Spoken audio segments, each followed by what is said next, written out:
اهلا بيكم في الحلقه الرابعه من بودكاست هاكونا مطاطا، المكان اللي بنهرب منه من هموم الدنيا عشان ندردش شويه ونفصل ونرجع تاني. قبل ما ابدا الحلقه عايزه اطلب من الكل يدعي لجدتي، لان الاسبوع ده هي توفت وهي كانت احسن ست انا شفتها في حياتي من كل النواحي، فاتمنى يكون صبرها على تعبها في ميزان حسناتها. يا رب ارحمها واغفر لها، واتمنى من الكل اللي بيشوف البودكاست النهارده يدعي لها بالرحمه والمغفره. النهارده هكمل معاكم البودكاست اللي كنا طلبنا فيه الحلقه اللي فاتت ان انتوا تبعتوا لي المواقف اللي انتوا كنتوا عايزين تطلبوا فيها حقوقكم وما عرفتوش. جمعت لكم المواقف اللي اتبعتت لي عشان نتناقش فيها ونعلق عليها مع بعض. جاهزين؟ يلا بينا.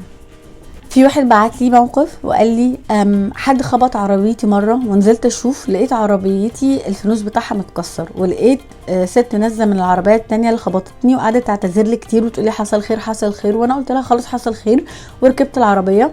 طول الطريق انا متضايق ان ما طلبتش انها تصلح لي العربيه، خصوصا ان الظروف الماديه كانت صعبه جدا في الوقت ده، ولحد دلوقتي كل ما افتكر الموقف ده حاسس ان انا اتنازلت عن حقي فيه.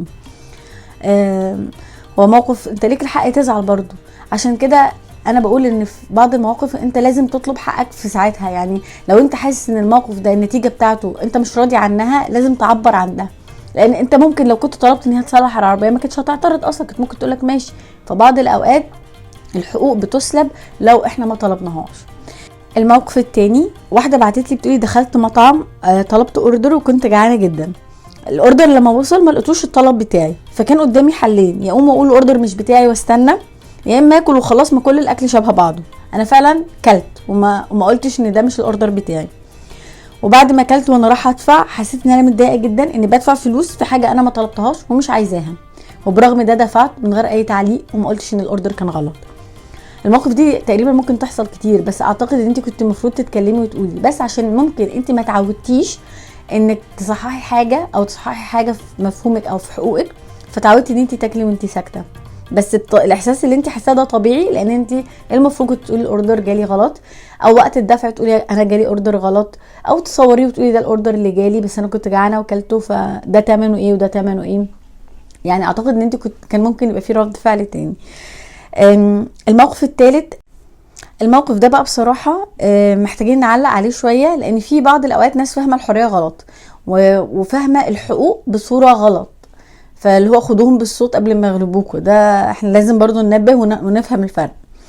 بتقول انا دخلت كوفي شوب اندور، وفي التيبل اللي جنبي كانت في واحدة بتدخن، وبعد كده بدأت تشيش، فانا طلبت من الاستاف ان الدخان مضايقني لانه مكان اندور، فممكن يطلبوا منها يتدخن بره او ما تطلب حاجة تانية، احنا في مكان اندور وانا مش قادرة اتنفس من الدخان.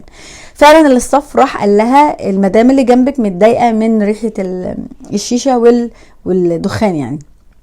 فجأة البنت قعدت تقول ده حقي وانا المفروض ادخل في المكان اللي انا عاوزاه، انتي متضايقة امشي، متضايقة من الصوت العالي حط هيدفون، وبدأت تتكلم ان انا ازيد حريتها، في حين ان هي انا مضرورة من الصوت ومضرورة من الدخان.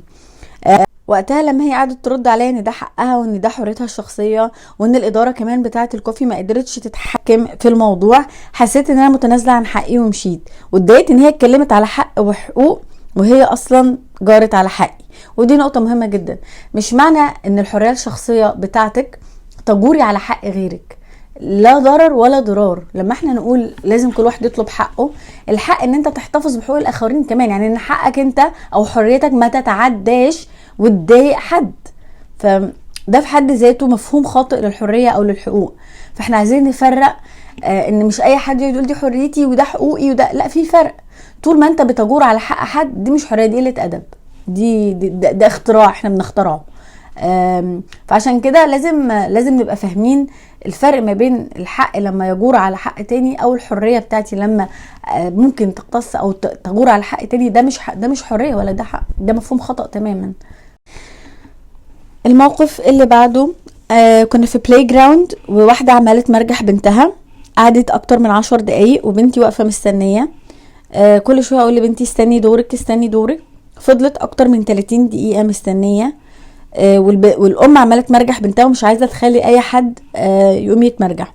للاسف وقتها قلت لبنتي لعبي لعبه تانية، وحسيت بعدها لما مشيت ان انا كنت لازم اقف واستنى واقول لها ده دور بنتي، او كل واحد يلعب 10 دقايق مش اكتر من كده عشان الكيو ما يبقاش طويل. اتضايقت قوي ان انا اتنزلت عن حق بنتي وعلمتها ان هي تنشغل وما تطلبش حقها.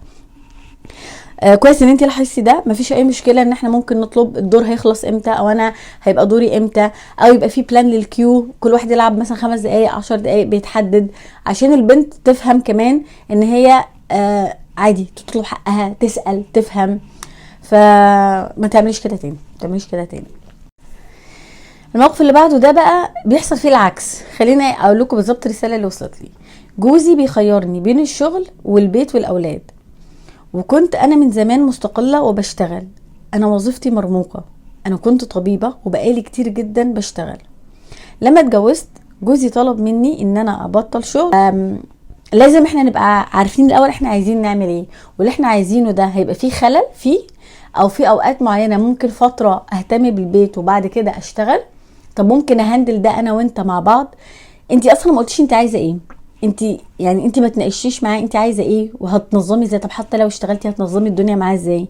فالموضوع محتاج، الموضوع اكتر ما هو طلب حق او انك تعبري عن رايك، الموضوع محتاج تنظيم. نظمي افكارك، نظمي اولوياتك، وبعدين اتكلمي وقولي واطلبي.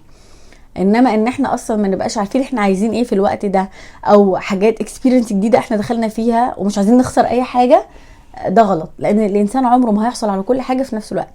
فكل اللي انت عملتيه انت سمعتي وعملتي ونفذتي من غير ما تتناقشي او هو حتى يفهم انت عايزه ايه. فالموضوع محتاج تنظيم اكتر. الموقف ده اخر موقف معانا ورخم قوي، يعني بجد والله العظيم رخم. في بنت بعتلي بتقول لي اخويا اكبر مني وكان بياخد مصروفي دايما، وفي الاخر كان بيديني حاجه بسيطه من الحاجات الكتيره اللي كان بيشتريها، وكل ما اجي اشتكي كان بابا وماما يقولوا لي اخوكي اكبر منك اسمعي كلامه. اتعودت ان اتنازل عن حقي والنهارده باقل حاجه. ايه ده؟ انت اخ رخم قوي، ده انت اخ رخم والله العظيم. ايه ده؟ لا طبعا اطلبي حقك. موقف زي ده ما تخلوش يأثر فيكي، وعادي تطلبي حقك، وانت تستاهلي احسن حاجه مش اقل حاجه. قدري قيمه نفسك وما تخليش موقف زي ده يضايقك. تعلمي دايما بعد كده ان ده كان موقف عدى في طفولتي، خلاص انا يعني تقبلته وهو عدى، بس هنبدا بقى لا نطلب حقنا تاني ونتكلم ونقول لا انا ده مش عاجبني، ده خلاص انت كبرتي دلوقتي. الحاجات دي كانت زمان، ممكن كمان our parents ما عملوش الصح، بس هما وقتها عملوا زيرو بيست، ممكن ما يبقاش احسن حاجه، بس بالنسبه لهم عشان ما كانش فيه وعي زمان فبيبقوا مفكرين ان ده الصح. يعني احنا دلوقتي ادولت، فنقدر نفرق بين الصح والغلط في اختياراتنا، ونفهم حقوقنا ايه، ونتعلم اكتر، نقدر ذاتنا اكتر. الموقف دي اللي اتبعتت لي، مبسوطه جدا جدا ان كان في انجيج بيني وبين الناس اللي بيسمعوني. مبسوطه قوي ان في ناس كتير بتسمعني وبتحب البودكاست ده. المره الجايه بقى انتوا اللي هتسالوني، هتبعتوا لي اسئله طالما متاح ان انا اجاوب عليها على الانستجرام، على الفيسبوك، على اي وسيله سوشيال ميديا، وانا هبدا اجاوب عليها. اسالوا بقى كل اللي انتوا عاوزين تعرفوه عني، عشان بعد كده هيبقى معانا جيست، وانتوا برضو اللي هتحددوا الاسئله وتبعتوها وهنسالها له.